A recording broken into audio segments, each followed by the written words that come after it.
Music video editing is some of the most fun video editing you can do.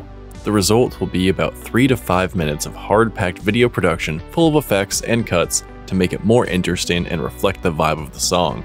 So in this video, we're going to look at 5 of the coolest music video effects you can incorporate into your music videos through Adobe After Effects. And if you end up liking this video, go ahead and leave a like and subscribe to FilterGrade for even more great tutorials like this. Number 1. The Lock-On Effect. A popular and visually striking effect is the Lock-On Effect. This effect essentially locks the subject's face to the center of the screen, causing the background to warp around them. It's a pretty psychedelic effect and not very difficult to do. Start by importing a piece of footage with your subject. The effect will be more pronounced if you use a clip that has some camera movement rather than a steady shot, and it will be even better if the subject moves around a lot, especially moving their face. So the first thing we need to do is motion track this clip.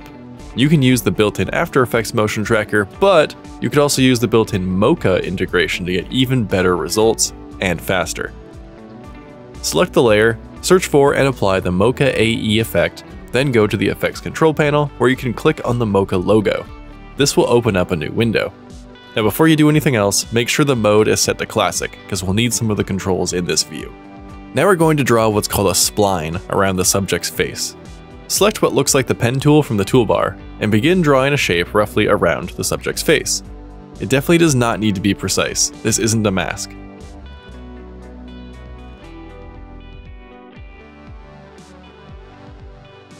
Now click the Track Forward button and Mocha will interpret the rest. It should end up looking pretty good, but it doesn't have to be absolutely perfect.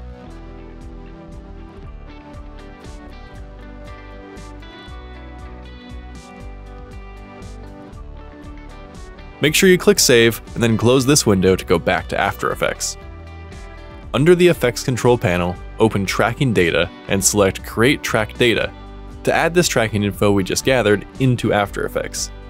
Now click on the invert box. After all, we're sort of doing reverse motion tracking here. So now click on the Export option drop-down menu and select Transform. Under Layer Export, tell After Effects to export the data to the video clip of our subject. It should be the only one in our project right now. Then click on Apply Export. Now the effect will be applied, and if you play it back, you can see the subject's face is stabilized and the rest of the footage is moving around them. However, it's likely that the subject is in the wrong spot thanks to that movement.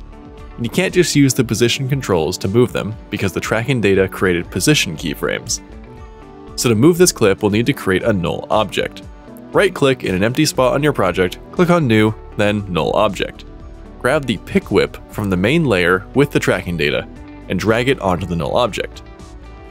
Now we can adjust the transform properties in the null object, and you can move the position and scale to a place that makes sense, and all of this will be applied to our main clip.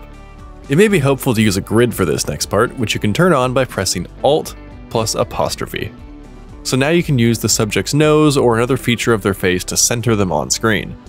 Since the footage is motion tracked to them, it should be pretty accurate, but you might need to use position keyframes in order to make slight corrections. If you end up having annoying black corners, and you probably will, you can either use Scale to zoom in far enough, or apply the Motion Tile effect to fill in those areas. On this effect, adjust the output width and output height, and click on Mirror Edges, and those black corners will be filled in. It might not look perfect, but considering how much motion there's going to be in this clip, it will likely be unnoticeable. In this example, I intentionally used a clip that was already a little bit too cropped in, and you can see that when I apply the motion tile effect, it needs to fill in a large amount of space, which starts sampling from a part of the footage that the actor is actually already in. At this point, you'll have a few creative choices you can make. You can choose to keep the clones as a stylistic choice, you can increase the scale at these points to avoid showing the clones, or you can cut to a different clip during these portions. It's best to use this effect on a clip that has plenty of extra room around your subject, so that the motion tile tool can have enough area to sample, or that you don't need to use motion tile at all and can just increase the scale to zoom in on your subject. Number 2. Punch Zoom. The punch zoom is a simple effect that can make a huge impact, literally, but only if you time it right. It's the perfect effect for creatively hiding a cut, or to make a shot feel continuous. It's also a popular effect in dance videos, making it an ideal effect for almost any music video. The punch zoom kind of feels like a camera zoom, but it's done digitally, so we can control the speed of the zoom all while maintaining the consistent focus that a wide shot provides. So you'll want to start with a pretty wide shot of your subject. Identify a part of the movement that you want to accentuate. If you're doing a dance video, this could be going to somewhere where the dancer puts their foot down or extends their arm out. Create a position and scale keyframe just before the moment that you want to highlight, then move forward to the exact frame that you'd like the zoom to finish. Adjust position and scale so that the final destination looks good to you. You can then fiddle with the timing of these keyframes so that the animation speed feels fast enough and that the timing is right. But even though the timing might be right, this animation feels a little too unnatural right now. That's why we're going to use the Easy Ease feature. So go ahead and highlight all of the keyframes and hit the F9 key on your keyboard to apply the Easy Ease animation to them. Now the animations will start and end smoothly rather than immediately animating at full speed. This kind of replicates the feeling of a camera operator adjusting the zoom, so it's naturally going to be a little slower at the beginning and at the end of the adjustment. You can replicate this process as many times as you like to accentuate different dance moves or points of interest. Bonus points if you do it to the beat of the music. I mentioned that you can use it to hide cuts as well. This can be used in a more complex dance sequence that you have multiple takes of. If you want to switch to a different take partway through but make the shot seem continuous, you can use a punch zoom, so that the zoom finishes right as you switch over to the new clip. Or you can even try to match it during the punch zoom, so that the viewer is distracted by the animation. You can further hide cuts this way by layering on lens flares, motion blur, glitch effects, and any sort of overlay that might hide the cut. Number 3. Separate subject from the background. No green screen? No problem. After Effects includes the incredible RotoBrush tool that can separate a subject from the background, even if it's not on a green screen. This means you can make some really impressive looking music video effects by placing your subject on different backgrounds without any cuts at all. You can use any footage of your subject, but certain traits will make it easier to work with. For one thing, if the camera is steady, this will make it a bit easier to separate the subject from the background. And also, if there is a high level of contrast, the software will have an easier time than if the subject blends into the background. There are bound to be some mistakes in this automated process, but you'll have fewer mistakes if you start with good footage. But don't let any of that scare you off. This tool is designed to do what seems like the impossible, and it will, and it's going to be much faster than manually cutting out your subject to do this effect. Start by duplicating your layer. Double-click on your top clip so that it opens as a new layer. Then click on the RotoBrush tool. Your mouse cursor will turn green, and you just need to select your subject. You don't even have to do a mask, you can just draw lines in the rough area that your subject takes up, and see if the software figures it out. They should be outlined in pink now, but we'll need to fix any obvious mistakes that RotoBrush has made. You can drag the green brush over areas you'd like to add to the selection, and you can remove areas from the selection by holding down Alt or Option so that the cursor turns red. You'll need to do this frame by frame for the whole clip, but trust me, this is infinitely faster than having to manually mask every frame. After Effects is doing the heavy lifting here, and you just need to go in for a few details.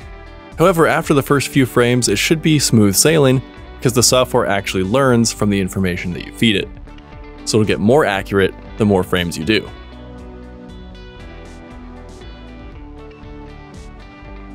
Once you're finished going frame by frame and you're happy with the rotoscoping, you can click the freeze button and After Effects will lock in this data. Once that's done, click back to the composition. Turn off the visibility on the bottom layer and you'll see a cutout of your subject. It might not look perfect though. You may want to adjust the feathering and edge sharpness. But once we get it onto a different background, it should look pretty convincing, especially if there's a lot of movement through dancing or some sort of other movement. For this example, I'm not going to spend a ton of time cleaning it up, so you'll notice some artifacts in this video. You can really see how little time was spent getting to this point, and you'll be able to tell that RotoBrush is a really strong tool. So now you're pretty much free to do what you want with these separated layers. You can apply effects to your background layer, such as glitch and distortion effects, while keeping your subject normal.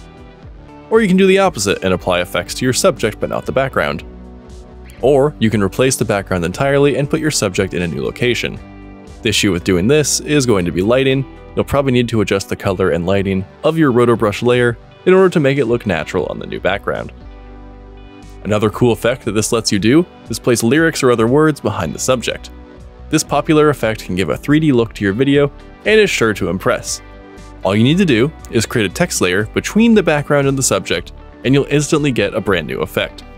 There are a ton of ways you can make this more interesting by applying animation to the text or changing the blending mode, but this is a great template to start with if you're using the RotoBrush tool to do a variety of great music video effects.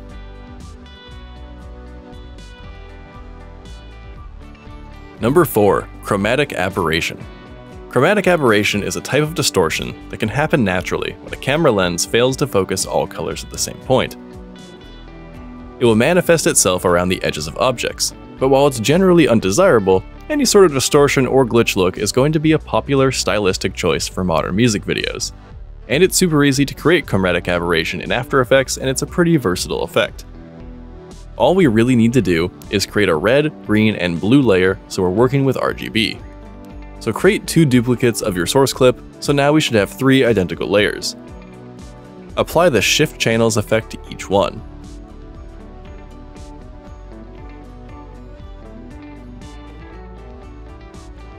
On the first layer, go to the Effects Control panel and turn the green and blue channels to off while leaving the red channel set to red.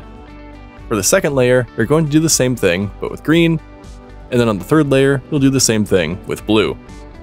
So now we should have a red, green, and blue layer. Now highlight all the layers and change the mode to screen. Now it'll look like nothing has changed, but that's because we're not quite done yet. Add the Optics Compensation effect to one of the layers. The bottom layer will work fine. In the Effects Control panel, check the box for Reverse Lens Distortion, then adjust the Field of View value up. As you do so, you'll see the edges of objects start to split colors. Now you can copy the effect to the other layers and adjust the field of view of those to get the desired effect. There's no right answer here, so adjust each of the values until you're happy with what the results show. If you want a more accentuated version of this same effect, you can skip the Optics Compensation step and adjust the position value of the 2 bottom layers so the color layers start to split. This will be some pretty extreme chromatic aberration, but in the right context, this is a super effective and easy glitch effect to apply to your video. Number 5. Speed ramp. We couldn't do a music video effects tutorial without talking about speed ramping. Maybe you've picked up this skill from another tutorial because it's a popular and essential effect. Speed ramping is an effect that adjusts the speed of a clip smoothly. It can be used to create emphasis and drama on a piece of action by slowing down or speeding up at the exact right time and creating a contrast between different speeds. Right-click on your clip, click on Time, then Enable Time Remapping. You'll see a time remap keyframe area under your clip, which we can use to set our animation points. You want to make a keyframe at each point where you want the speed to change. So for example, add a keyframe where you want the clip to start going faster, then another keyframe where you want it to return to normal speed. Click on the Add Keyframe button at each of these points, but you don't need to adjust any values yet. Now we simply move the keyframes in order to adjust the speed. So if we want a certain section to be faster, select every keyframe to the right of that section, starting with the ending keyframe for that section, and drag them closer to the previous keyframe. This will change the duration of that section to the new duration that you've created between these 2 keyframes. Essentially, we are shrinking the area and telling the clip to use this new amount of time, but to play the entire clip. Therefore, it will play faster. You can repeat this process for any other section you'd like to adjust, dragging closer to speed up and dragging farther away to do slow motion. Now we need to add the smoothness that's always associated with speed ramping. Select all of the keyframes and hit F9 on your keyboard to apply the Easy Ease effect. This will give a smooth animation curve to all of your speed changes. Now select the first keyframe and click on the Graph Editor button. When you click on the keyframes in the graph, you'll see a handle that you can adjust, allowing you to create better, more natural transitions between the speed changes. Try creating smooth curves rather than harsh lines. Then experiment with other shapes, like a curve that starts out sharp, but then smooths out, so you can see what kind of animation style you prefer. You can flip between the value graph and the speed graph by right-clicking on the graph editor and clicking on the respective option. The speed graph is what you'll want to use to adjust the speed curve, while the value graph is where you might want to adjust how smooth the basic animation is. Play around with these tools to find out the exact look that you want for your video. So those were 5 cool music video effects that you can create easily in After Effects. Were any of these new to you? Let us know in the comments what your favorite effect was, and if there are any more music video effects you'd love to see us do.